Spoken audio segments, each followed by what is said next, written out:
My name is Alexander, and I have always loved traveling through forests, especially our Ukrainian ones. The forest has always been a place of tranquility for me, a refuge from the hustle and bustle of the city where I could be alone with nature. But one day, my love for the forest turned into my worst nightmare. It happened in the fall, when the days became shorter and the nights longer and colder. I decided to go hiking in the Carpathians. After packing my backpack with the essentials, I headed to the village where my route would begin. The locals, seeing me, started whispering among themselves, but I paid no attention. They had always been superstitious. The path deep into the forest was winding and densely overgrown, but I was prepared. My experience allowed me to navigate even the thickest underbrush. Still, on the second day of the hike, I began to feel that something was wrong. At first, it was just a feeling, as if someone was watching me. With each step, this feeling grew stronger. The next morning, when I woke up in my tent, I discovered strange tracks around my camp. They were large, resembling moose tracks, but their shape was unusual. Two large imprints, as if something was walking on two legs. I knew that moose lived in these forests, but that they walked on two legs? That seemed absurd. During the day, I tried to find an explanation. Could it have been a joke by the locals? But who would think of making such jokes in the middle of the forest? Evening was approaching, and I decided to set up camp earlier, hoping that everything would make sense in the morning. That night, I slept fitfully. I constantly heard strange sounds, like whispers, followed by sudden cracking branches. Each time I stepped out of the tent, everything was quiet around me. I had a bad feeling, but I decided to ignore it. At dawn, I woke up with a strange sensation that someone was watching me. Turning around, I saw a shadow quickly disappear among the trees. That was the moment I decided to head back home. The hike no longer seemed like a good idea. I packed up and headed back, but the forest seemed to have changed. The path I had taken now looked unfamiliar. I began to panic. Every step took me deeper into the thicket. The feeling of being watched became unbearable. In the evening, exhausted and disoriented, I saw an old cabin among the trees. Hoping to find shelter and help, I approached it. The door was ajar, and it was dark inside. I cautiously stepped inside and closed the door behind me. Suddenly, I heard a dull sound, as if something large was moving outside. My heart started pounding faster. I looked out the window and saw it. A huge creature, resembling a moose, but standing on two legs. Its eyes glowed in the dark, and it was approaching the cabin. I hid in the corner of the room, hoping that the creature would not notice me. The cabin creaked with every move of the beast. It circled the building several times and then stopped at the door. I heard heavy footsteps as if the moose was trying to get inside. I held my breath as the door slowly began to open. What was this creature? And why was it hunting me? Today, I realized that this was only the beginning of my nightmare because the forest does not let its victims go easily. The door creaked open loudly, letting the cold night air inside the cabin.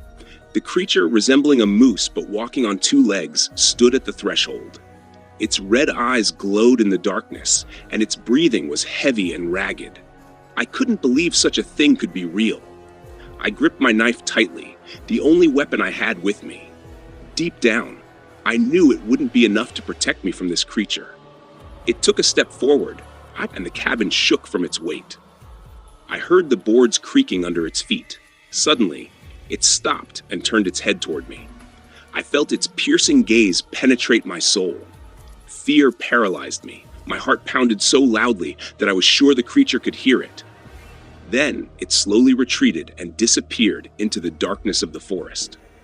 I couldn't understand what made it leave, but I knew this night would be long. Gathering all my willpower, I decided to stay inside the cabin until dawn. When the first rays of sunlight penetrated through the cracks in the walls, I dared to step outside. The forest seemed quiet and peaceful, but I no longer trusted its deceptive appearance. My only goal was to find my way back to civilization. I walked through the forest cautiously, trying not to leave any traces.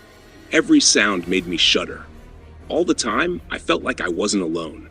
Finally, I saw a road that looked familiar. My heart quickened with hope that I could make it back home. Suddenly, I heard a whisper. It was quiet, almost inaudible, but it made me stop. I turned and saw an old woman standing by the roadside. Her eyes were empty and her face was wrinkled. She raised her hand and pointed at me. "You cannot escape," she whispered. "The forest will take you." I couldn't believe my ears. Who was this woman, and where did she come from? I tried to speak to her, but she vanished like a ghost. Fear gripped me again. I started running, not caring about the direction, just trying to get away from this place as fast as possible. The forest seemed to grow thicker and darker. Trees and bushes blocked my path, but I didn't stop. My legs were giving way, but I didn't stop. Finally, when my strength was almost gone, I saw a small clearing with a river. I stopped to rest and drink some water. The water was cold and refreshing, but then I heard footsteps behind me. Turning around, I saw the same creature. It stood at the edge of the clearing, staring at me. Its red eyes gleamed in the darkness. My mind raced with fear and desperation. I knew I couldn't outrun it. The creature began to slowly approach me. I backed away until I felt the cold river behind me. The water was my only escape. I plunged into the river, hoping it would help me get away. The river was deep and fast. The current swept me far from that place. I swam, trying to stay afloat. The water was cold, but I felt safer than on land. Only when I had drifted far enough did I stop to catch my breath. Suddenly, I heard a voice. It was quiet but clear. "You cannot escape," it whispered. I turned and saw the creature standing on the bank, looking at me. It hadn't left. It was still there. The cold river carried me further away from the creature, but its gaze seemed to follow me even through the water. I swam until I could no longer continue. Finally, I crawled onto the bank, exhausted and trembling from the cold. The forest I found myself in was less dense. I didn't know where I was, but I felt that I had to keep moving. Each step was painful, but I pressed on, hoping to find some shelter or at least a sign of civilization. After several hours, when I had almost lost hope, I saw an old stone building ahead. It looked abandoned, but it was better than nothing. As I got closer, I realized it was a former monastery. Its walls were covered in moss, and the windows were broken, but the door was closed. I knocked, not expecting an answer, but the door creaked open. Inside, it was dark, but I dared to enter. Among the ruins of the monastery, I found old candles and lit one. The light revealed mysterious inscriptions on the walls and remnants of ancient icons. Suddenly I heard a whisper, but this time it was clearer and more distinct. The voice seemed to come from deep within the building. I decided to follow the sound. The monastery corridors led me deeper inside until I found myself in a large hall. There, in the middle of the room, stood the same old woman I had seen in the forest. "You have come," she said quietly, as if she had been waiting for me. "You must understand what happened here many years ago." She told me the story of the monastery and its inhabitants. It turned out that the monks once performed rituals here, trying to summon the spirits of the forest.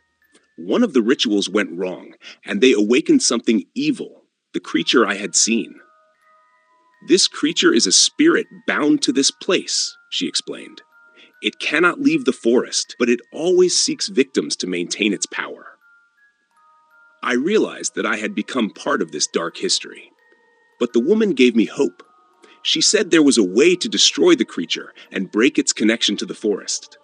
To do this, I needed to find an ancient artifact, a dagger kept in one of the monastery's rooms. We began searching together. Every step felt dangerous, but we had no other choice. Finally, in the monastery's basement, we found a secret room.